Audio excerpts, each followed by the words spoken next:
Assalamualaikum warahmatullahi wabarakatuh. Perkenalkan, nama saya Syahdan Pratama. Saya dari Fakultas Tarbiyah dan Keguruan, jurusan Manajemen Pendidikan Islam, Universitas Islam Negeri Sultan Syarif Kasim Riau. Di sini saya akan memaparkan materi mata kuliah Bahasa Indonesia yang berjudul Kalimat Efektif sebagai bahan UTS saya. Kalimat efektif. Kalimat efektif adalah kalimat yang dapat mengungkapkan gagasan sesuai dengan yang diharapkan oleh si penulis atau si pembicara. Artinya, kalimat yang dipilih penulis atau si pembicara harus dapat digunakan untuk mengungkapkan gagasan, maksud, atau informasi kepada orang lain secara lugas, sehingga gagasan tersebut dapat dipahami secara seksama oleh pembaca atau pendengar. Dengan demikian, kalimat efektif harus mampu menciptakan kesepahaman antar penulis dan pembaca atau pembicara dan pendengar. 1. Ciri-ciri kalimat efektif. A. Kelugasan. Kelugasan dalam kalimat efektif mensyaratkan bahwa informasi yang akan disampaikan dalam kalimat itu ialah yang pokok-pokoknya saja, tidak boleh berbelit-belit, tetapi disampaikan secara sederhana. Kemudian B. Ketepatan. Ketepatan dalam kalimat efektif mensyaratkan bahwa informasi yang akan disampaikan dalam kalimat itu harus jitu atau sesuai dengan sasaran, sehingga dibutuhkan ketelitian. C. Kejelasan. Kejelasan di dalam kalimat efektif mensyaratkan bahwa kalimat itu harus jelas strukturnya dan lengkap unsur-unsurnya. D. Kehematan. Kehematan di dalam kalimat efektif mensyaratkan bahwa informasi yang akan disampaikan dalam kalimat itu haruslah cermat, tidak boros, dan perlu kehati-hatian. E. Kesejajaran. Kesejajaran di dalam kalimat efektif mensyaratkan bahwa bentuk struktur yang digunakan dalam kalimat efektif harus paralel, sama, atau sederajat.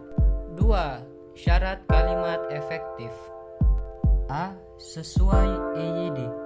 EYD adalah kaidah utama dalam penulisan kalimat bahasa Indonesia, sehingga haruslah menggunakan kata-kata dengan ejaan yang benar.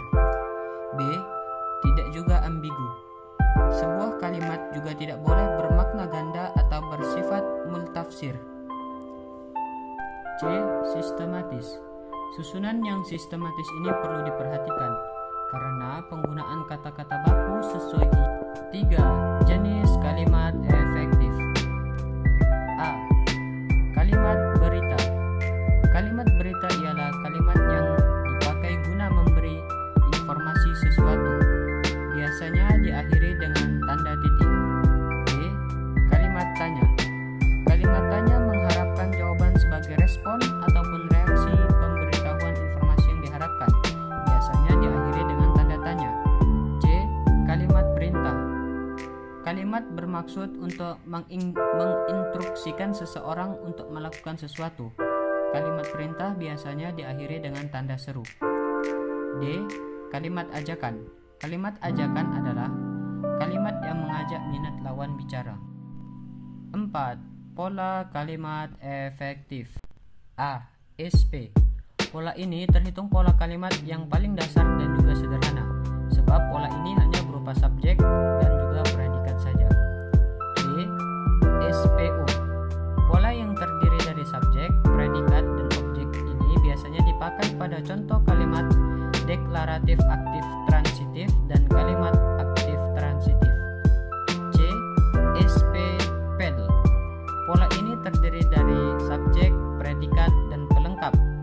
Biasanya pola ini digunakan dalam contoh kalimat deklaratif aktif. D. SPK. Merupakan pola yang terdiri atas subjek, predikat, dan keterangan. Pola ini biasanya dapat dijumpai pada kalimat deklaratif aktif intransitif dan kalimat aktif intransitif. E. SPOK.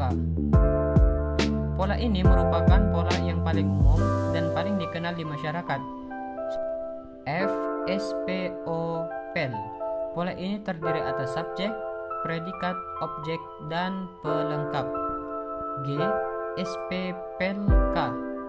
Pola yang terdiri atas subjek, predikat, pelengkap, dan keterangan. Mungkin itulah materi yang dapat saya paparkan. Kurang dan lebihnya saya mohon maaf.